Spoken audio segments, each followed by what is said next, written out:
The order of the Seder. Is that right? Are you with me? Okay. The order of the Seder, by the way, these here are for you to keep. You'll enjoy them. Okay? The order of the Seder, what is the name Seder, the word Seder mean? What happens if you say in Hebrew, Kol Seder? What does that mean? Everything is in order. It's okay. What does Seder mean? Okay? What does Seder mean? Order. Everything's in order. Everything's in order. Now we got it right. Okay. So, Kol Seder, everything's a Seder. In Judaism, everything's in order. Pesach certainly has to go in order. The order of the Pesach Seder contains 15 different observances. We make a rhyme out of it. And it goes simply like this. You can read it with me in the Hebrew or the English, whichever you please. Kadesh urechatz karpas yachatz magid rochta motzi matzah moror korech shulchan orech tzafun borech halel nirtzah. That's a catchy tune. I hope you enjoyed it, because I ain't singing it again. But if you want to hear it again, go to YouTube and Facebook, and you'll find me, and you can hear it over and over and over and over again. Thanks to Jess. So, point is, of course, is that the idea of singing this at the beginning of the Seder is a very important part of the Seder. In other words, to tell the people involved, to tell everyone, the children and everyone else, there's a Seder, everything's organized here. In order to do that, you want to go through all 15 steps. First, you want to announce them. Here they come. And each time that you come to one of them, you go through it again, and sing it again, and stop at the point that you're on. Let's say we're on Magid. See Magid number 5? So we go, Kadesh urechatz karpas yachatz Magid. And then you know where you're at. So I play musical chairs. I'm going to go ahead and play musical chairs. Okay? You know, right? May get your seat before the music stops, right? So here's the same thing. Now, of course, anybody who at the table makes a mistake and goes a little bit above, so we penalize them a little bit. Point is that you want to know where we're at and know what comes first and what comes after. Everything's in a proper order.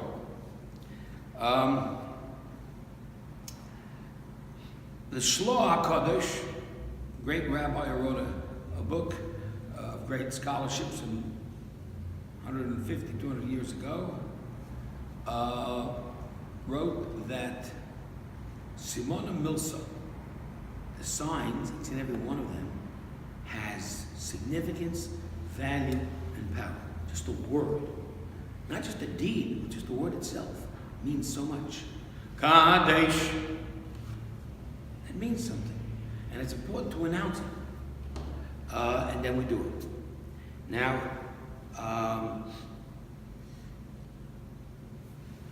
it says it over there. According to many people, reciting the appropriate word from the rhyme before performing the mitzvah to which it applies, Kadesh, Urechatz, and so on, is a great mitzvah, as we said.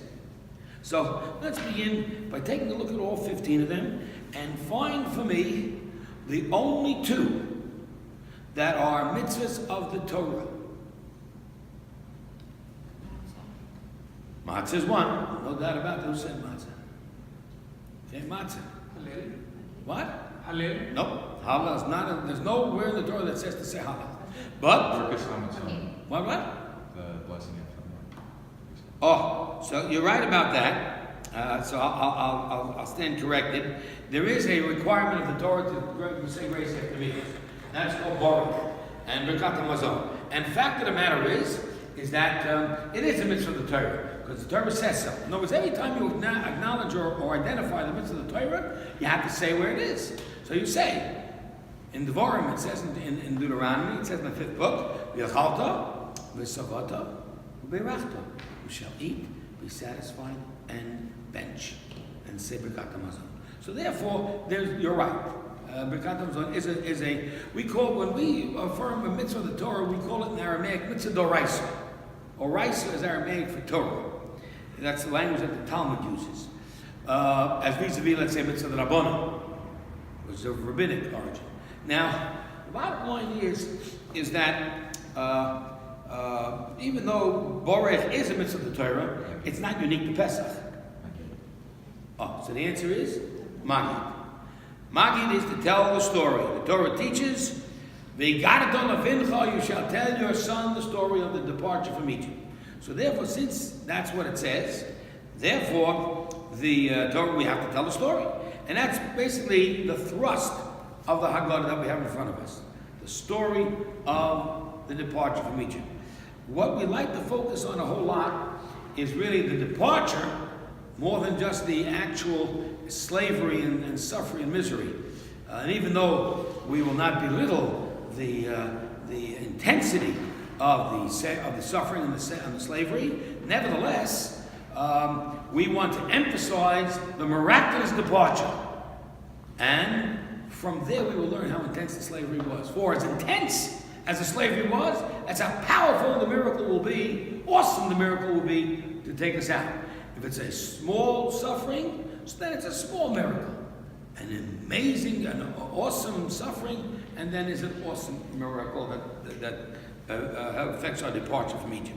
Okay, so those are the two mitzvahs of the Torah. Or we'll say three for now. Can you tell me, can you identify for me here a mitzvah, any mitzvahs that are the Rabbanan? Mitzvah the Rabbanan. As vis-a-vis, let's say, other areas of legislation of the Rabbanan. Let's say the Rabbanan have mitzvahs. The Rabbanan also have customs. The Rabbanan also have decrees and other legislations. But we want to find out a full-fledged mitzvah. Yeah? I would say everything else. No, not quite. Because there are certain things that are custom, and certain things that are minhag, and certain things that are absolutely an obligation, a mitzvah d'Rabbanan. How many people remember the number of a mitzvah d'Rabbanan that there are? 7. Okay? You find any of the 7 here? Washing your hands. Washing your hands is right. Washing your hands is a mitzvah d'Rabbanan, right there. Now, of course, it's not unique to Pesach for that matter, correct? Because in fact, the washing of the hands is done every time you want to eat a meal. But nevertheless, we identify it as the mitzvah d'Rabbanan, one of the 7.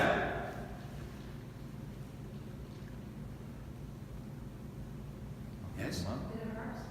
Oh, so the bitter herbs is a real unique issue. We talked about this, and we'll talk about it again real quick. We'll say that the Torah tells us to eat matzahs on Pesach.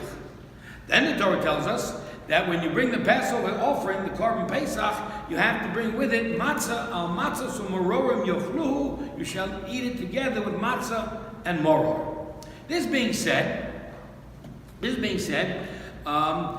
we are unable to bring the Korban Pesach because we don't have the Beit HaMikdash anymore, and we're not able to bring the sacrifice, so then the moror becomes also no longer applicable, because moror and bitter herbs was only established as an obligation for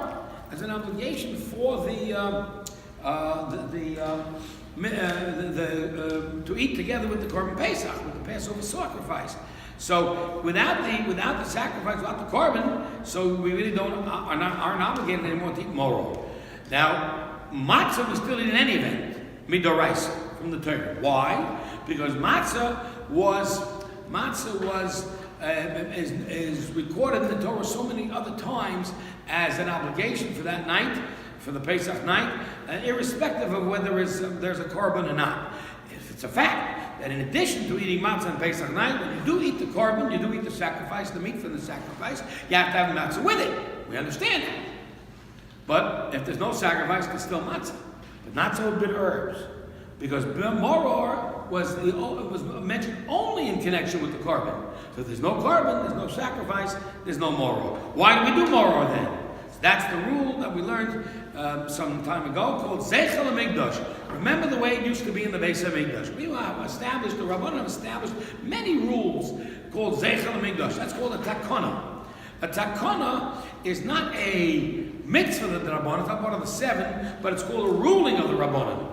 A ruling that helps fix up society, makes things better. It's better for our society as a Jewish people to remember the way it used to be in the Beis HaMikdash so that we know what to do when the Beis HaMikdash will be rebuilt with the coming of Mashiach. If that's the case, we need to tomorrow in remembrance of such. So that's a mitzvah d'Rabbanan. It's not really a mitzvah d'Rabbanan, it's a takana d'Rabbanan. So let's go through them all now. Let's find out. Let's identify each one. Kadesh. Now, Kadesh, you can argue, is a mitzvah d'oraisa.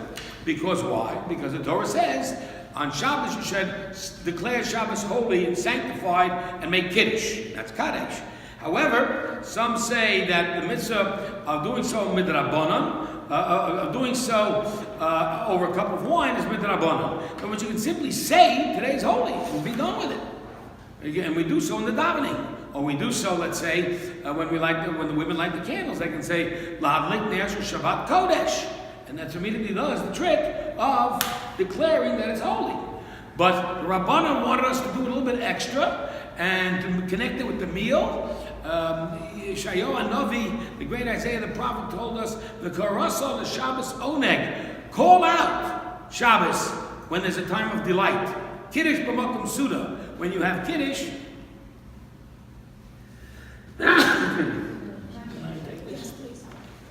you have Kiddush in the place of the meal. So this being said, we understand that, that we do the Kiddush again over a cup of wine to introduce the meal. So it's really together a deraisa d'Rabbanan. It's the Torah requires it to be said, but we do it extra with an extra ruling, an extra takana, an extra benefit by doing it next to the meal to really connect the whole Shabbos, the whole Yom Tov experience with both spiritual and physical by making Kiddush at the meal. So Kaddish will say is both. Orchatz, coming to wash before eating karpas. There are various times when we are required to wash the Netilat Yadayim. The two most popular and well known are in the morning and at the for a meal. Now,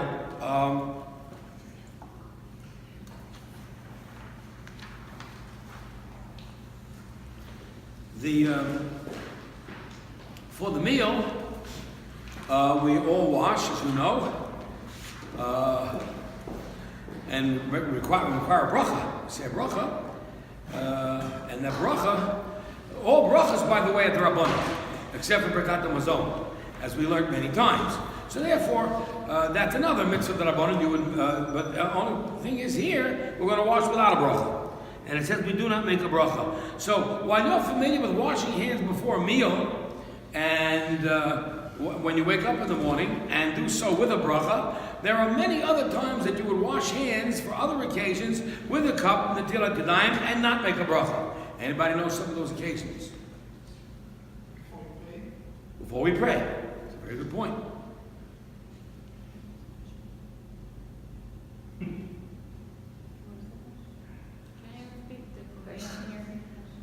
What are the other times that you wash without a bracha? When you wash without a bracha, yeah. Restroom, of course. Another time that you would wash is coming out of a cemetery. Yes. But no bracha. Another time you would wash without a bracha is no one does require a bracha. That's a bracha. That's a bracha. Another time you would wash is when you would come out of a mikveh. When you come out of a mikveh, you have to wash. Another time is when you, after you cut your nails or cut your hair. These are washings without a bracha. But here's a well-known, a not so well-known time, and that is you should wash your hands from the Tilat Yadayim, whenever you eat a fruit or a vegetable that will be dipped in liquid. So if you're going to rinse an apple, you really have to wash for it. Now, very many people know about that. In fact, very many people may know it and even neglect it. It's fallen into neglect, to be perfectly honest. But here, we will wash the washing without a bracha, and do so because right after karpas, I'm going to eat a vegetable dipped in salt water. So because of the fact that I'm taking a vegetable and dipping it, that requires that Netilat Yadayim beforehand. And that's why it's done. So of course the question then says, okay, what's karpas then for? What's the whole purpose of karpas? When we get to the whole purpose of karpas, you'll find that's the whole Seder. And it's simple custom, not a mitzvah, not a deraisa, not a derabbanan. It's a simple custom that tells you the nature of the whole Seder. And that is to say, I'm doing this for one purpose only, to arouse the children to ask questions.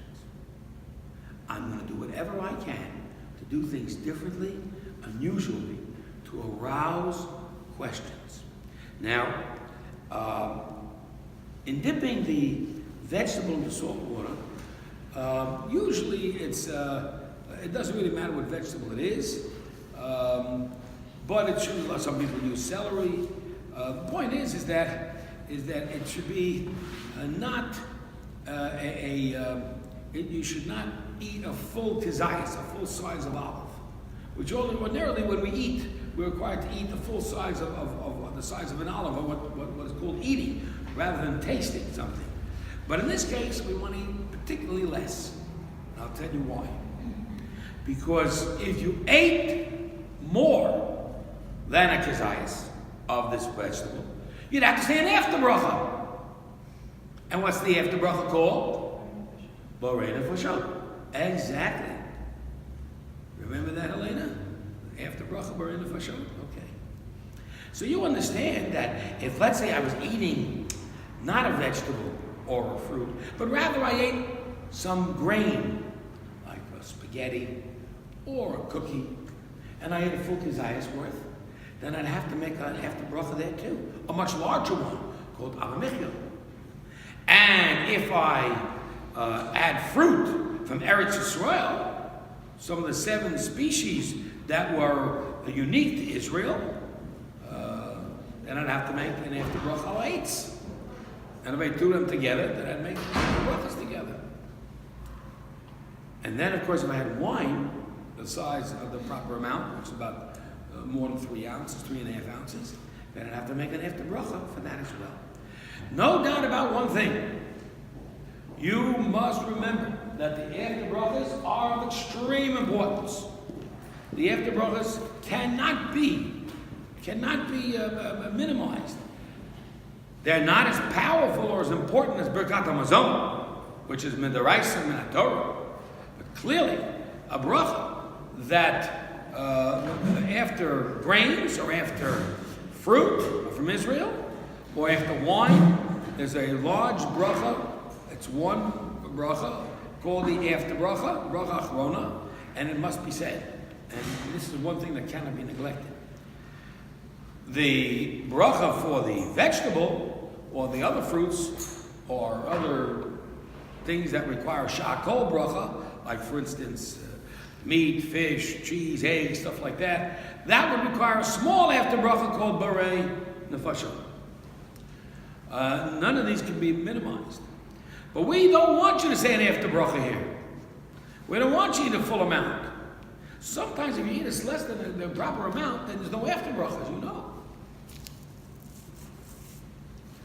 Person washed for bread and made a motzi lechem in hearts on the bread, took the bread and started to bite into it and found out that it was stale or no good, didn't want to eat it anymore. So unfortunately I throw it away. He didn't eat much of the bread, just a little drop, when he realized he wasn't going to eat it anymore. So he does not say Birkat HaMazon after that. There's nothing to bench on. So therefore, that after bracha every after bracha for that matter, including Birkat Hamazon, requires a proper amount. Here's the one time we don't want a proper amount. And why not? So I'll tell you why a little bit later.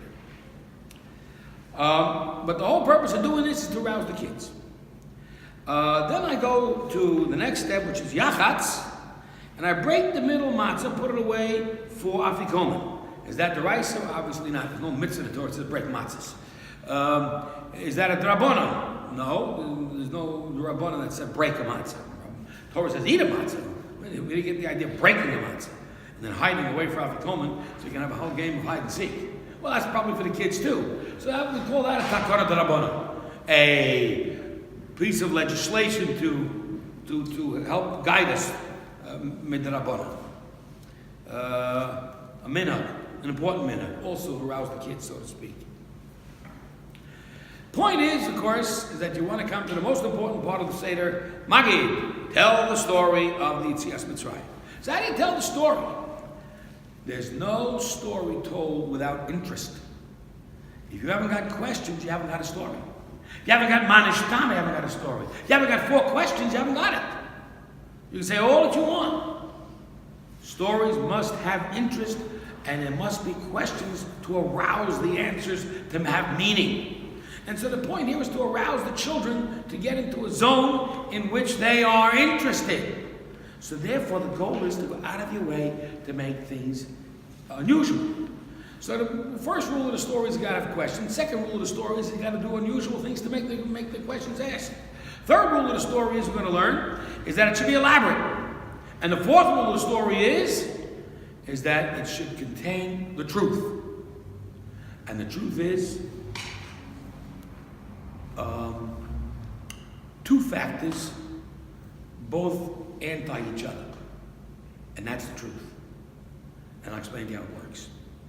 So, let's go through these first 5 steps in actual live performance. We go to shul, like every other Friday night, every other holiday, and we come home, and father's coming home with his sons, and mothers and daughters are waiting at home, and we're all excited about this wonderful holiday. And the children notice something's a little unusual. There seem to be pillows at the seats of the table. And they're not sure yet really what it's all about. But your children have a way of adjusting. And okay, no big deal, let's go on. Adults get all that unnerved, you know. But adults get bent out of shape. Kids, you learn to adjust, you know how it is. You know, kids, right? You know. Okay, so now, father takes the cup of wine, he's ready to make kiddush, and the children are all excited. It's a beautiful yontif, everything's normal, like they expect, like a regular Shabbos, like a regular holiday. Everything's beautiful, right? Except something's very strange. Usually when you make kiddush, you give a little bit of the wine to everybody. In this case, what happened? In this case, everybody's got their own cup, and a full one at that. And the children look and find it a little amusing. And what's going on? All right, we'll adjust. It's a different kind of holiday, whatever. And father makes the kiddush, and everybody sits down to drink, and they use that pillow there to recline to the left, you know. And okay, some new laws we're learning. Very good. And we go to wash. Orachatz, number 2. Well, kids are expecting that. What do you do after you make kiddush every Friday night? Wash. So the kids go to wash. Washing looks a little different though. Ordinarily speaking, when you wash, we would usually 2 times on each hand. All right? 1, 2, 1, 2. Chabad likes to do a little extra. 1, 2, 3, 1, 2, 3, whatever. Point is, this time, the washing will be only once. 1, 1. Okay. Stand at the table. It's supposed to be quiet, not allowed to talk. And instead of going for the bread, he goes for the vegetable. Whoa, that is weird. That is really strange. And in that strangeness, you understand, the kid's really getting unnerved now. And that's your whole goal. Stimulate him, infuriate him, make him crazy until he can ask. So obviously you take this silly thing, this little vegetable, and you dip it in. You dip it. I don't think it was the weirdest thing I ever saw. Now dipping is a kind of funny thing. Where do you find dips? At a banquet. Well, tonight's a banquet. It's Yontif, right? What kind of dips you usually find? Guacamole, trina, something really, real exotic, Salt water. I'm getting nervous by the minute. I'm getting more upset by the minute. Finally, Father goes, and this is going back and forth. Regular, irregular, regular, irregular, regular, irregular. Makes him a little nutty. It's the goal. And then you go to the bread. Okay, he's happy about that. We're back to normal, right? Except he opens up and doesn't see bread. He sees matzah. Okay, I mean, this is really a strange evening. But, I've seen matzah before. But usually I noticed that there was only 2 loaves on a Shabbos or Yom. Isn't that right? And this time I got 3. And then he takes one of the 3 and he breaks it. No bracha, no food, no eating, no nothing. This is really strange. This is the weirdest thing I've ever seen, says the kid. And all of a sudden he hides it away. Totally out of sync, out of whack. It has no rhyme, no reason. Everything's wacky here. And that's the whole goal. That's what Chazal, that's what the Gemara puts in, karpas. Karpas to arouse the kid, to arouse the children. And so, at this time, we're ready to tell a story. Why? Because, you see, the child has been sufficiently stimulated, but when you really want to stimulate, and you really want to get someone really unnerved, you got to go a little bit over the top. The fact that the recline, that everyone drank their own cup, that we washed funny, we didn't make a bracha, and we didn't go, and we had this vegetable in the weirdest dip of all time, and on top of that, we went ahead and split the matzah and went on some wild goose chase to try and find it. It's building up inside. And guess what the father does? He pours a second cup of wine. Now you've never seen that before, ever. At that point, we will see it in the Haggadah in just a moment. In fact, you can see it now if you want. Take a look at it on page.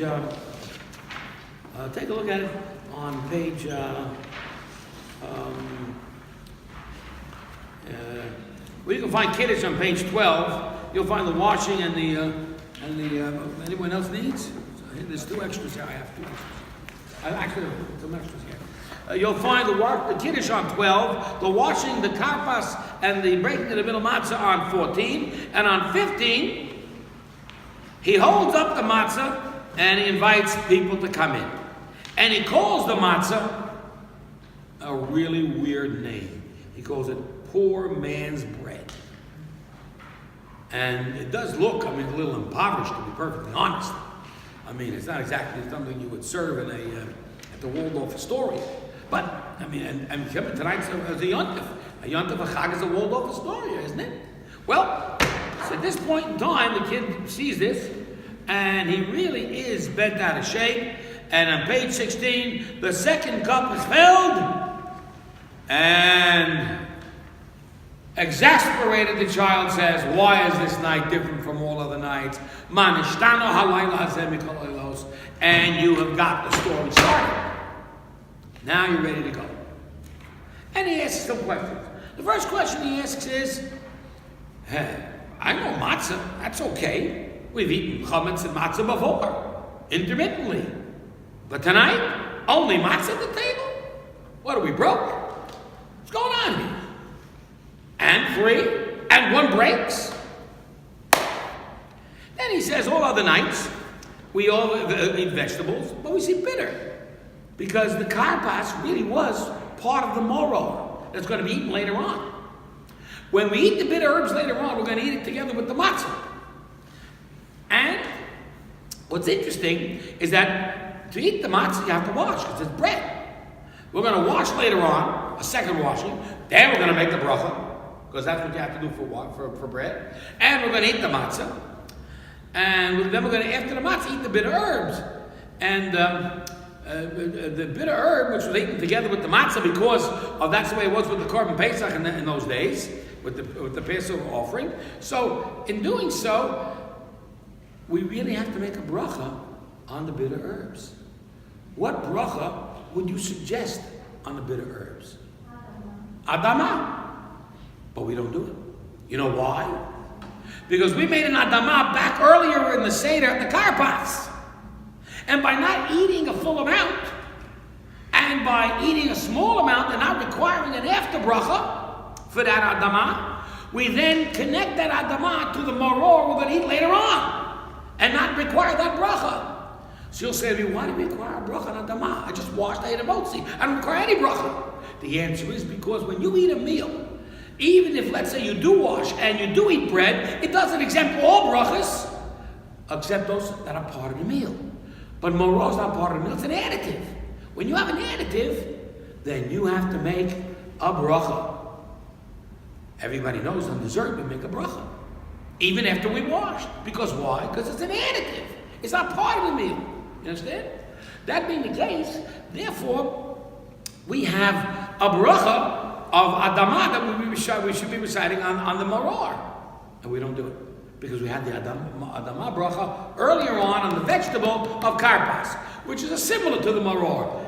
And frankly, if you think about it, it's similar to the maror in the sense that it's also bitter because it was dumped in salt water, which isn't exactly the most flavorful of things. Yes? What constitutes food being part of the same meal? Being the same thing? No, that ordinarily is served as part of the meal.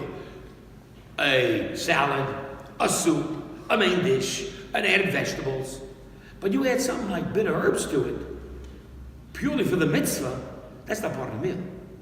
Can anybody tell me another holiday which I add a food to it beforehand, before we start, that gets a bracha, even though it's part of the meal?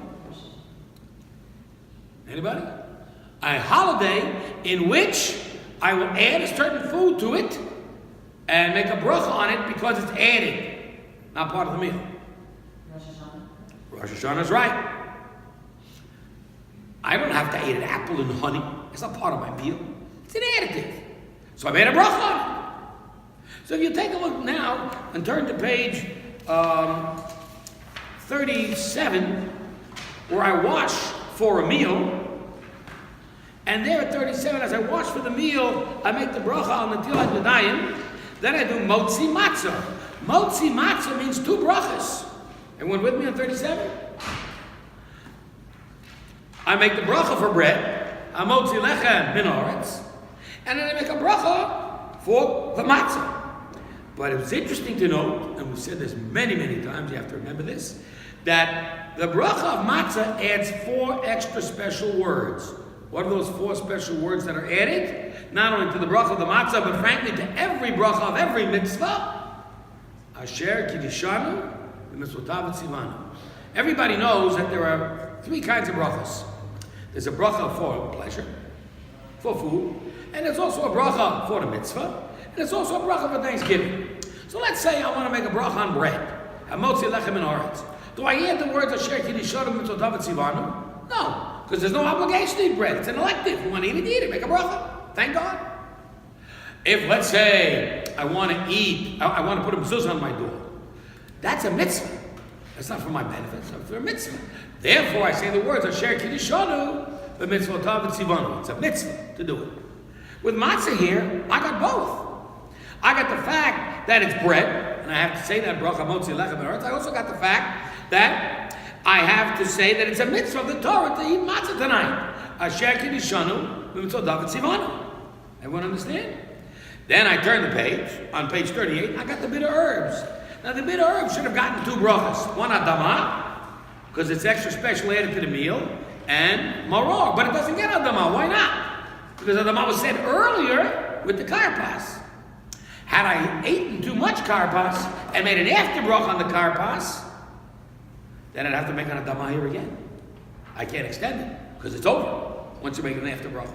So therefore, I didn't do that. I ate a little bit of the karpas in the salt water, and then I could eat a little bit later on the maror without the extra added bracha adama. Simply asher kiddushanu b'mitzvotav tzivanu al achilat maror. But wait a second, is maror a mitzvah of the Torah? Yes, it is, or yes, it was, not anymore. So why do I say asher kiddushanu b'mitzvotav tzivanu? Because I say such words even on a mitzvah d'Rabbanan. Why? Because at a mitzvah d'Rabbanan I'm saying, bless you, Hashem, King of the world. Asher kiddushanu b'mitzvotav tzivanu, that you made us holy, and you commanded us to listen to the Rabbanan, who told us to eat the maror.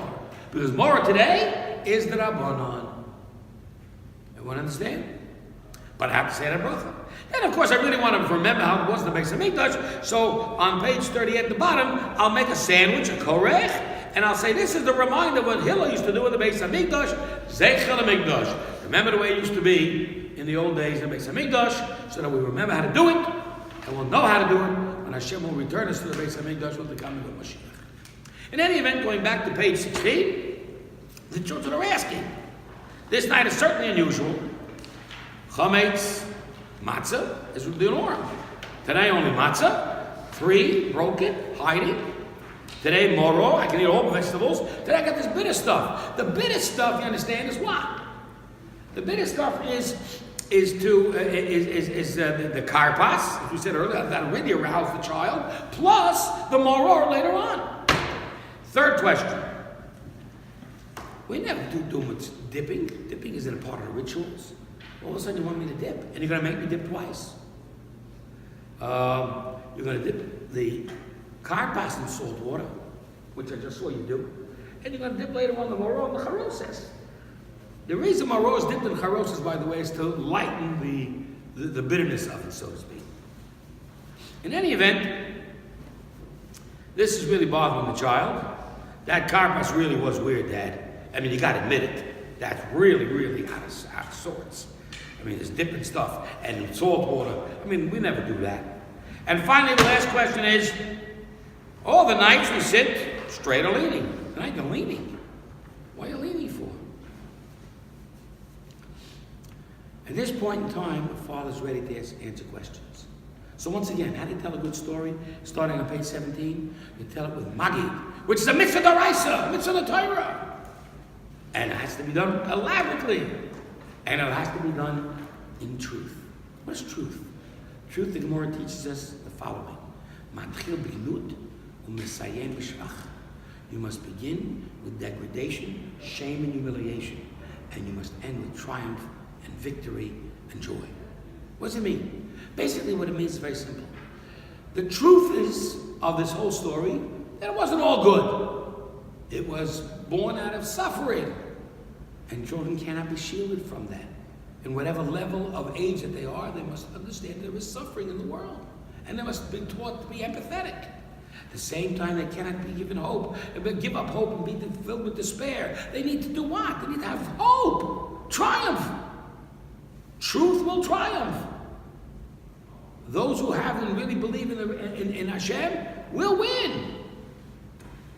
And therefore, the children need to hold the whole story. So father begins on page 17 with the story.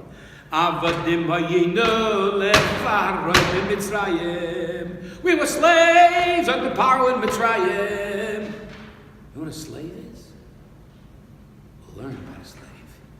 We'll learn how a slave is degraded, dehumanized, suffering. And frankly, children, we own the monopoly on suffering. We have been through more than any other single nation in the world. Put all the nations together, and they haven't suffered as much as we singular have.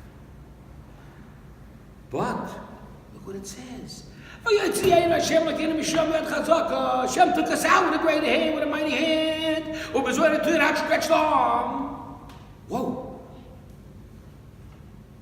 Hashem, the Almighty, the Master of the universe, the Creator, the Boss. He cared about us to take us out of this suffering. He intervened personally for us. What does it mean for someone to be feel that his Father in heaven intervenes personally for him. This is what we're being taught. This is what we're reliving. We want our children to understand the same message. Understand that you are loved, you're cared for. Hashem wants you and will intervene for your protection. So this message, we have to internalize ourselves while we're talking to the kids. It's not just for the kids, for us. We internalize the idea. Every time we face a problem or an issue or a crisis, who's there for us? He was there for us then, he'll be there for us now. How do we know? That's what it says. Had not Hashem taken us out of Mitzrayim, look at page 17. Had he not taken us out, guess what? Today we would still be slaves at the power of Mitzrayim. We wouldn't be Jewish, we would be Egyptian. We wouldn't be the special people. We wouldn't be independent. We wouldn't be able to think for ourselves. We wouldn't be human beings. We'd be cattle. And therefore, says the author of the Haggadah, if we were all wise and brilliant and elderly and know the whole Torah, we still have an obligation to tell the story over and over and over and over and over and over again. And whoever tells it elaborately, he is praiseworthy. Why does a person who tells it elaborately become praiseworthy? So the answer is very simple. Because you see, the more you elaborate on the story, the more you appreciate it. The more you appreciate it, the more you appreciate Hashem. The more you appreciate Hashem, the more praiseworthy you are as a person. Because you have that deep-seated connection with Hashem, you're a praiseworthy person. You're an exalted person. You're a person of substance. Now the truth is that when you have this thing happening, you have to have an internalization of this. We'd still be slaves. We'd still be slaves. Therefore, take a look here at page, I'm going to skip for just a second, and I'm going to go all the way over to the end of the story, which is on page 35, and we're going to read. In every generation, this is a quote direct from the Rambam, the first codifier of Jewish law, in every generation, a man is obligated to look upon himself as if he left Mitzrayim. Children, I'm leaving Mitzrayim today with you. Reliving the story is to come and make history alive again, actualize it. Many families do a very interesting custom. They take a little sack of matzah, like one of those big, what do you call those bags? You know, there's sandwich bags, big sandwich bag, put a piece of matzah in it, and we all line up, and we hold the matzah on our backs like this, and we're all marching out of the triumph. We all march around the table. A lot of people do that. Beautiful custom. But the kids feel it. This is not a commemoration. It's a reliving. Because each and every generation, you have to know that if Hashem hadn't taken us out, then we'd be there now. Once we understand that, and we get that over to the kids, we've done the story. We've taught them what they need to know.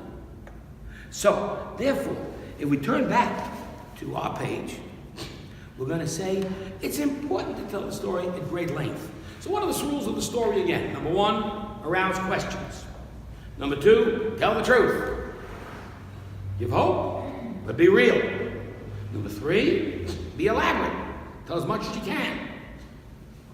What else did we say? Elaborate, children, questions, right? Having questions, we said questions, elaboration, the whole story, nothing but the truth, right? And what else did we say? I don't remember. I don't even remember either. Boy, that's bad news. Anyway, we got those three. Those three we remember. Right? Make sure there's questions, make sure you tell the whole story, and make sure you be elaborate on the story. I gave one other point to it, and now I'll answer your question. Story has and requires visual aids. No video games or video shows. But we have some real live stuff to show you, like matzah, moror, karpas, cups of wine. We got lots of goodies to show you. And guess what? You're not going to watch it on a video. You're going to eat it and taste it and Experience it. Almost sounds like those movies that are IMAXs, you know. It's better. It's the real thing. That's what Pesach is all about. Your question. I'm not diminishing the concept of Moshe's promoting the Pesach event, right? So maybe my approach is a little different. What troubles me here is there's no reference to Abraham. Abraham is There's no reference to Moshe either. right. Guess what, folks? The The promise. star of the show didn't show up. The only reference to Moshe Rabbeinu in the entire Haggadah is Caveat. And I'll show it to you. There's only one time his name was mentioned in the entire Haggadah. So, How do you understand that? Well, what about the promise that It's in there. God Avram's in for there. years? Avram's in there. He's in there. You want to see Avram? Yes, sir. No problem. No problem. We can help you out over there. Page 20. Paragraph 2. Let's start with real degradation. We used to be idolaters. Our ancestors used to serve idols. Look at that. And there was a man named Terach, who was the father of Avraham. And Avraham, of course, went away to Eretz Yisrael, and he had children and grandchildren, and then, of course, Yitzchak. And then, of course, there was 2 sons to Yitzchak. Esau went to Seir, because he didn't want to be part of us, and Yaakov became the father of the Jewish people. Of course, the weird thing is that Yaakov didn't occupy Eretz Yisrael, he went down to Egypt. So we always taught them, funny lesson about the uniqueness of the Am Yisrael. The uniqueness of our people is that we were born abroad. The Portuguese were born in Portugal, the South Africans in South Africa, the Australians in Australia, and the New Zealanders in New Zealand. And the Jews were born in Egypt. What's that teach you? It teaches you the nationhood of our people is not necessarily unique to its geography. I have a neighbor across the street, we're good friends, and during the summer we get together sometimes and watch a ball game. But he's my neighbor, and he's my friend, and he's not Jewish. Then I have a fellow in the Soviet Union, no longer Soviet, Russia, let's say, who is not my friend, I don't even know the guy. And I say, he's my brother, because he's Jewish.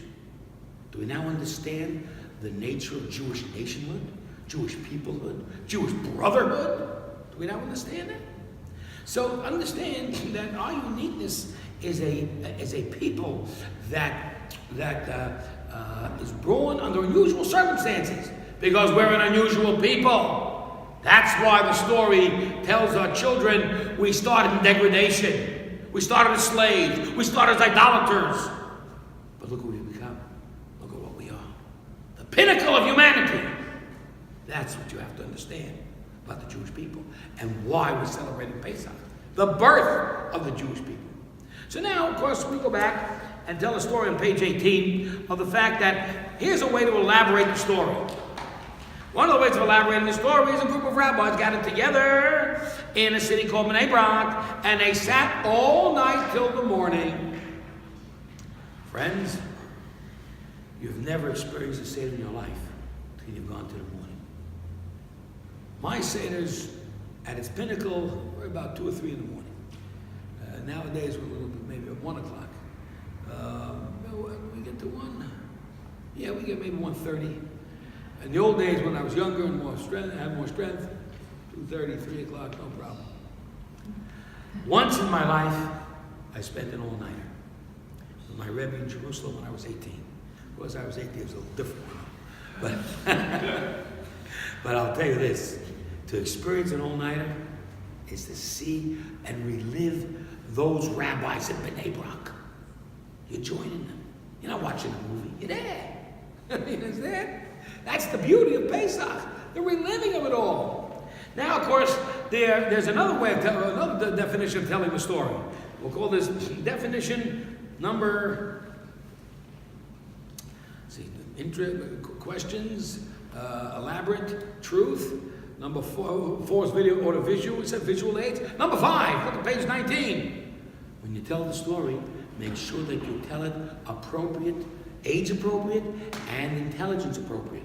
And be aware that there are different children that require different approaches.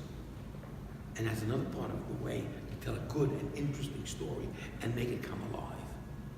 So there's the wise son who's very righteous, and the evil child who's just as wise as the righteous, except as the wise one, except he is not as righteous. He does not internalize his wisdom. Then there's a simple child who asks a simple question, and then there's a child who can't even ask any questions at all, a youngster, and he has to be paid attention to as well. And my father, blessed memory, who started a school for the handicapped and for the mentally challenged in Brooklyn, a school that to this day bears his name, he emphasized this last one. He became a director of a school when it wasn't that much in vogue to concern oneself with special education and with the retarded and the especially gifted children. And he spent that time doing that in the last 30 years of his life. This is the son he emphasized the most, the one who can't even ask any questions. You'll also notice, by the way, that the way that the youngest child, the child who cannot even ask questions, is taught is feminine, in a feminine manner. It says, at p'tach lo. Why? Because he needs the softness and the gentleness of a woman. And we have to learn to be soft and gentle and compassionate in our lives. So anyway, this is the way we're telling the story. Where does the story begin? Well, one other point is, of course, the visual aids on the top of page 20. We might think, maybe let's start telling the story on the first day of Nisan. Maybe on the day of the burning of the chametz. And the answer is no. It's got to be on a day in which there is matzah and moror in front of you. You need those visual aids. Without the visual aids, you cannot. It's impossible to tell a good story.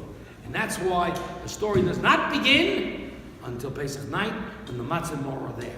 It has to be connected, the story with the mitzvah matzah. And that's another factor to the story. That makes it 6 factors to the story. We now begin the story on page 21. On page 21 we begin and we say, Hashem has protected us. There's Avraham Avinu again. And protected us all this time, all the years, not just then, but later on in years as well, and every other subsequent crisis that we faced, including the most recent, as of less than 100 years ago with the Nazi atrocities, and to realize that Hashem is always with us, and somehow or another we pull through.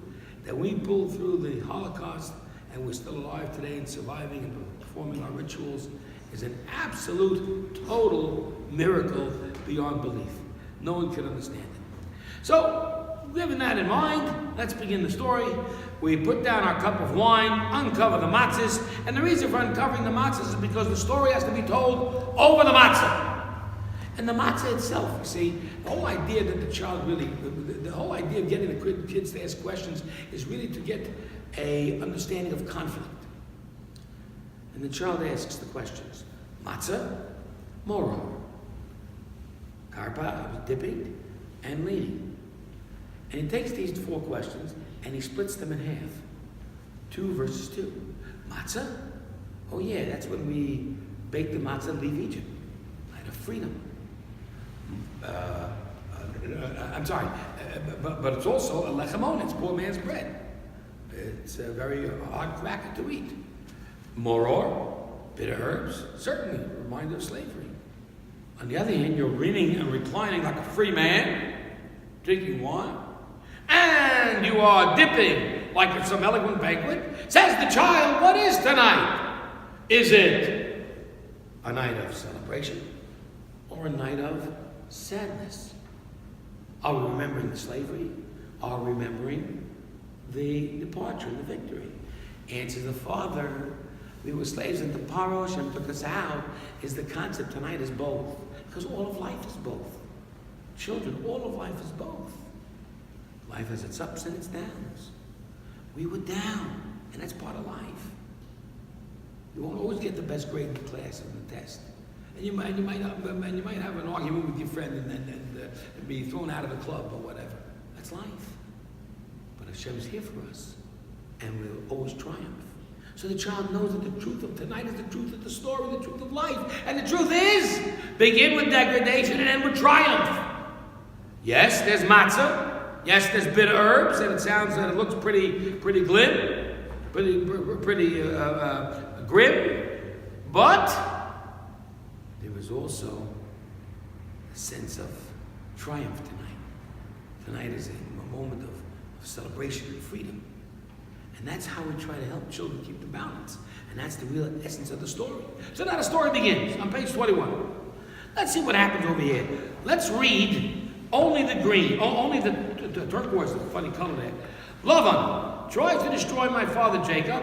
So Jacob goes to Mitzrayim, goes there for a while, just a few people, and there he becomes a nation great, strong, and big. That's what we call the first part of the story, getting down to Egypt.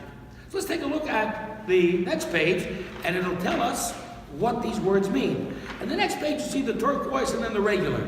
The turquoise quotes the passage we just quoted, and the rest is an interpretation. So Jacob went down to Egypt. Why? Hashem told him to. Oh, now we got a perspective on it. He stayed for a while. What that means? It means he wasn't there to settle. He really wants to get out. Eventually, what Hashem says. There was only a few people. What does that mean? How many? Look inside, folks. They'll tell you all your answers. 70. And we became a great nation.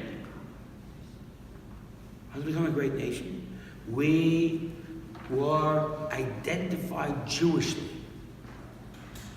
We didn't change our names. We didn't change our language. And we didn't change our clothing. We made sure that people could identify us real easy. Oh, that's a Jew. And also lived away from everybody else. That's true. But the point is that if you can blend, you can blend. These are the only 3 ways you don't blend. This is a good lesson for American assimilation. Look different.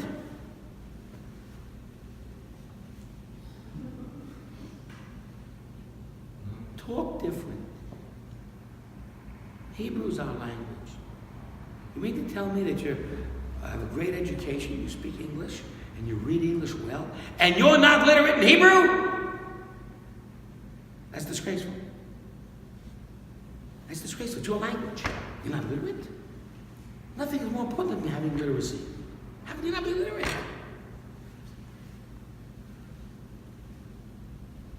Names. The names tell the story of a person. And the name should be a name that in fact reflects some message from Hashem. Whatever the name may be. It should be a Jewish name. And so we got all these, what do we got these names here? We got it used to be Morris and Milton and Jerry. Now it's Dustin, Justin, and whatever other idiotic names possible. Used to be Josephine, now Kimberly. What are these crazy names? Let's get Jewish names here. Oh, I'm sorry. But your name's only Kim. Only Kim. Right. Anyway, point is that I always try to make sure I don't know, it's someone in the midst of between the eyes. Anyway, point is that we have to have Jewish names. And that's how we have to identify. We also became great and strong. We multiplied. Let's count how much we multiplied. It says very, very strong, right? And it says increased very much and multiplied. So let's take a look at the word increased, multiplied. Very much is that's 3. Very strong is 4. Very, very is 5. Very and very strong is 5 and 6. There should be 6 words here to describe how we multiplied. We increased is 1. We increased and multiplied. That's 2. And we very much is 3. And we became strong. That's 4. And very, very is 5 and 6. Why are those 6 words? To teach you that every woman, every Jewish woman's pregnancy had a total of 6 children.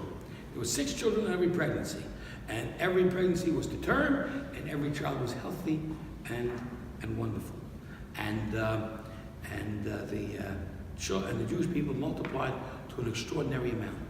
From 70, they became nearly 25 million people. That's the sense of Hashem's blessing.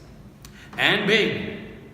So look at the next word, the bottom of the page, the next part of the story, part 2. Yes? Question. Was it like this with multiplication before also Egypt? Did they always have 6 babies or only? No, only in Mitzrayim. Only in Mitzrayim. Okay, part 2 to the story. Look at the color, red. The Egyptians were bad. They came up with bad ideas, and they made us suffer in hard work. What does it mean, bad? I'll go to the commentary on the bottom. They outsmarted us. They tried to outsmart us. And they said, hey, these Jews are going to war. They're going to join with our enemy and fight us. Nothing could be farther from the truth, but they made it up in order to find a way to get rid of their Jewish problem. So they made us suffer with taskmasters, hard work. We built cities for them. And the hard work was backbreaking. The Hebrew word for backbreaking, if you look on the Hebrew side, is the word beporech. You want to see the word beporech? Bet, pay, resh, chav. Beporech. What is porech? So porech we want to define as two kinds of words, 2 kinds of work. One is the porech is the work without end and work without meaning. It broke us. If you take a look at the word porech again and you reverse the letters, the chaf becomes a kaf because it's interchanged with the kaf. Resh pei, right? Add a samach to it and you get karpas. And that's one of the reasons why we get the karpas, to remind us of the backbreaking work. So the third part of the story, part 3, we cried out to God, and He heard us and saw our suffering. What does it mean to cry out to Hashem? The Jewish people call out the concept that when you have nothing, nowhere else to turn, you know Hashem Echad is the only one that matters, the only one that can help you. You're in the midst of a great crisis, the only one to turn to is Hashem. And Hashem heard our cry. It is never ignored. And He remembers the covenant. There you go. Avram, Yitzchak, and Yaakov, right there again. And He saw our suffering, the breakup of Jewish family life, throwing babies in the river, and Jewish couples divorcing because they didn't want to stay married. And our misery as they killed our sons. And of course, the pressure that never relaxed. And on page 24, part 4 to the story, end of the story. Now, during this period of time, I'm going to do this real quick, but the answer is, what do you want to do? You want to elaborate on this, discuss it, explain it. Part 4. Hashem took us out with a great hand, outstretched arm, strong hand, outstretched arm. Great fear and signs and miracles. How many words is there in the word, in the strong hand? How many words you find? 2. Outstretched arm. 2. Great fear. 2. Signs. 2. Signs. 2. Miracles. 2. How much? 2 times 5. And there's your 10 plagues. Right there. How do we know this? Take a look at the bottom of 25. Strong hand, outstretched arm, great awe, signs and wonders. Every of these 5 praises contains 2 words. Those are the 10 plagues that Hashem brought upon Egypt. Let's look at them on page 26. Here they are. How important is it to memorize these 10 plagues in order to get a perspective of how powerful they were? Well, there's an easy way to do it. If you take a look at page 26, you'll see that Rabbi Yehuda decided to take one letter from each of these words and make it into an acronym. Like, USA stands for United States of America, right? BOA stands for Bank of America, right? TWA stands for, right? So Ditzach stands for the first 3, Adash for the next 3, and Ba'acha for the last 4. And that's how you understand the 10 plagues. And these 10 plagues are a whole story about them, how to understand them, how it lasted for 10 times, and how Hashem got the message across to Egypt and devastated with these 10 plagues. Do I have a paper on the 10 plagues? Yes, I do. Whoever wants it is entitled. These pages over here, we'll print it out before you leave today. We'll tell you each plague and 6 points on each plague. 1, 2, 3, 4, 5, 6. 1, 2, 3. What's on that? 1, 2, 3, 4, 5, 6 over here. Right? 7, 8, 9, and 10. You can take this and really explain it to your kids really well. Print this out this evening, this morning before we go. Well, Rabbi Yossi Aglili on 28 suggested a very interesting thing. He suggested that if God's finger, which is what the Egyptians, if you take a look on 28, on line 8, the magicians told Paro, this plague is God's finger! And the plague of one finger produced how many plagues? The finger of God produced 10. Well then, when the Jews saw the hand of God on the sea, how many plagues were there at the Red Sea? 5 times 10, 50. Everyone understand the math? Not complex, is it? Simple, right? No algebra here. No geometry, right? 5 times 10 is 50. That's all it takes. But the Egyptians suffered. Why? We're multiplying their suffering. Rabbi Eliezer comes along and says it was really 200 plagues. And on the next page, Rabbi Akiva says it was 250 plagues. Multiply their suffering to understand the power and the enormity and the awesomeness of Hashem's retribution and His punishments for evil, for enslavement.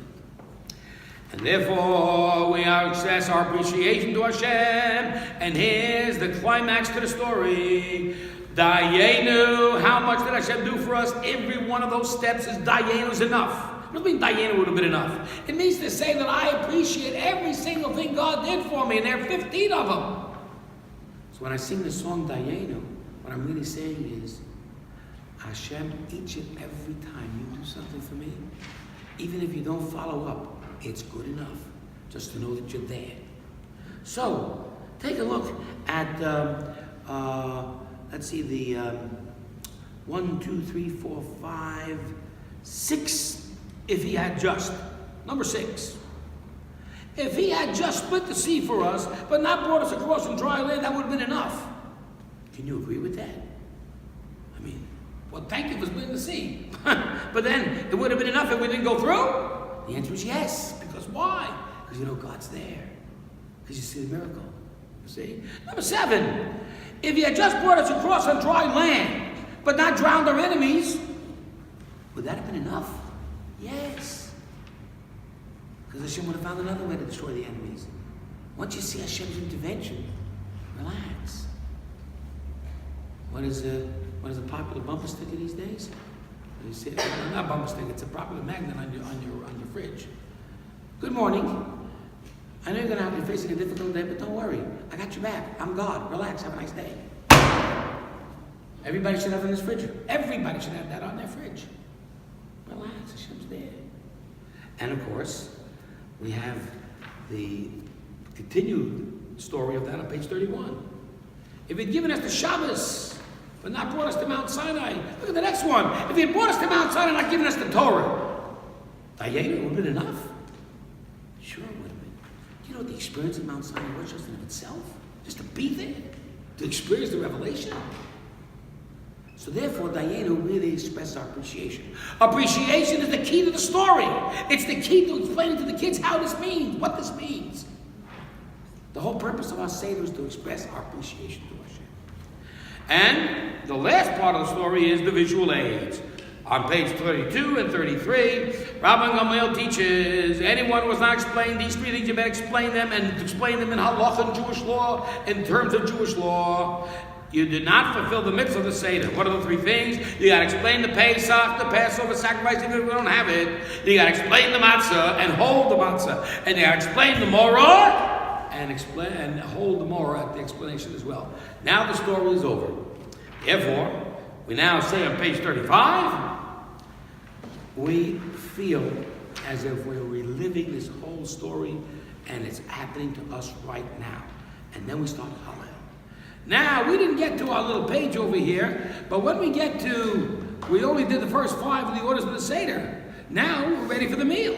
So what do? Rachza. What's Rachza? Take a look at number 6. Rachza is more washing. But this one is for the meal. That's a mitzvah d'Rabbanan. Correct? And you got to make a bracha. Straight to the bread. Motzi matzah. Right? Eat a matzah. Recite the blessing for the matzah and for the fact that matzah is bread. 2 brachas.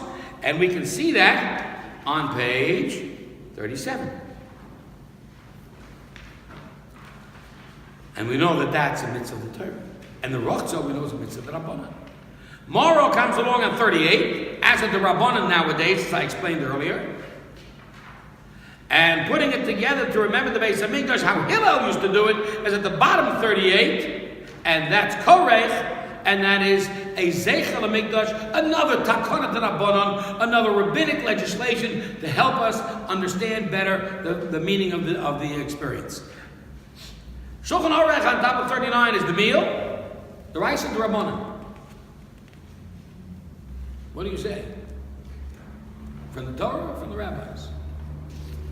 I would think to some degree we'd have to say Rabbanan, because the essence of the experience of physicality in Shabbos and Yom Tov and the meals really is of rabbinic origin to celebrate the event. So that would be. But the last one is Tzafun. That's the Afikomen. That's to remember the Beis HaMikdash, remember the sacrifice that used to be eaten on when you were satisfied and filled up, and therefore that is a Takana Rabbanan Zeichel HaMikdash, a legislation of the Rabbanan to help our society remember the way it used to be in the Beis HaMikdash. When you filled up with the meal, you ate the Passover offering.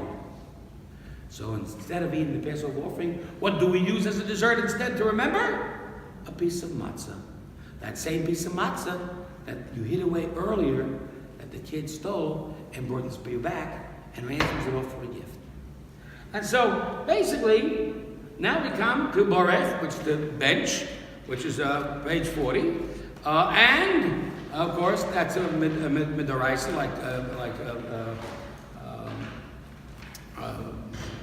like you said earlier, Brent, and also to realize that this where the third cup comes in. Benching is over, and the cup is drunk on page 45, 46. Something that is in the Seder that has no sign. It's just the filling the 4th cup and welcoming Eliyahu Hanavi. Eliyahu Hanavi's presence in the Haggadah is essential to understanding his presence in the Seder. Because the Seder is not just a recollection of history and not just a reliving of it contemporarily, but it's also a hope for the future, for the ultimate redemption, which will occur on Pesach, which will occur during this month of Nisan. And who's the guy that's going to do it? Eliyahu. So we open the door. And they're calling me to sell the chametz. Wow. One second. Hello? Hello? I'll be right there. Bye. Thanks. Okay, we finish up with Hallel. I've got to go sell chametz.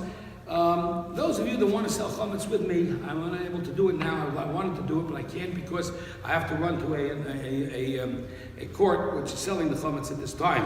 So if you do, just call me in the middle of the week, and we'll find a way to get together, and we'll make sure to sell the chametz. However, I do want to end with Hallel, and Hallel is really the essence of our appreciation, praising Hashem. Hallel is an absolute 100% mitzvah d'Rabbanan, one of the 7. And Hallel is not germane only to Pesach.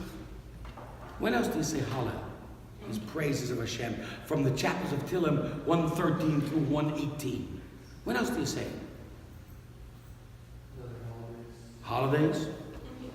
Pesach, Shavuos, Sukkot. How about a rabbinic holiday that we say Hallel on? Anybody know that one?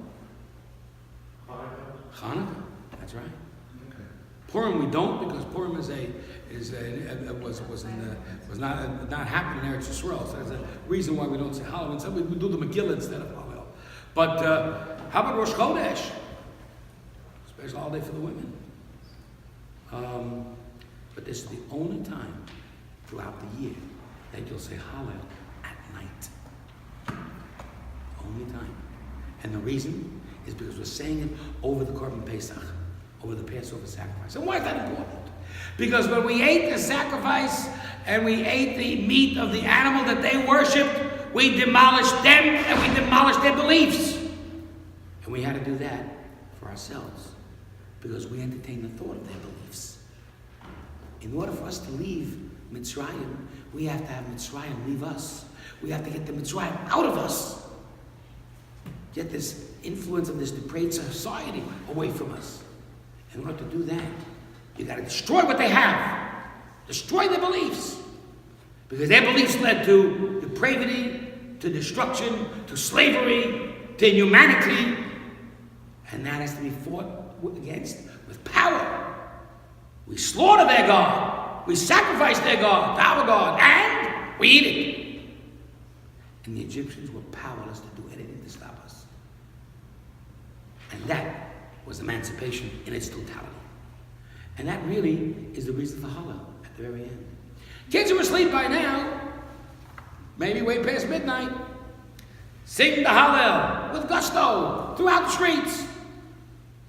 Generally, in our Seder, our custom is to welcome Eliyahu going into the streets. That's what we do. Most people open the door. I go out into the street. I think he wants a more royal welcome, you know. So that's why I do that. But people should really understand this is a time of great singing. And singing songs should emanate from every Jewish home throughout the night. 12, 1, 2 o'clock in the morning. Singing, Hallel, all the songs. And then we come to the conclusion, which of course is Nirtzah. And Nirtzah, by the way, this Hallel is the longest Hallel of all. Of all the times we say Hallel, this is the longest. Because it includes extra prayers from Shabbat as well. And extra songs as well. The fourth cup was drunk on page 54, and the last part of the Seder is Nirtzah. What does Nirtzah mean? We hope that Hashem accepts this. And if He does accept what we've done, and we've done it properly, then the last few words of the Haggadah is Shana Haba Yerushalayim. Next year, Yerushalayim. And that's the goal, folks. We've spent too many Pesachs abroad. It's time to go home. Feel that when you celebrate. Feel the need to. It's time for shiur to come. It's time to relive the history, experience it currently, but to hope for the future and make the future happen now. That's the idea of the Pesach Seder. So I hope you all enjoyed this. Take this home to keep. The Haggadah's returned to me. If you want to buy one, they're available in all the stores. You want to make some copies for me? Yes, sir. Thank you so much. Okay, take a few.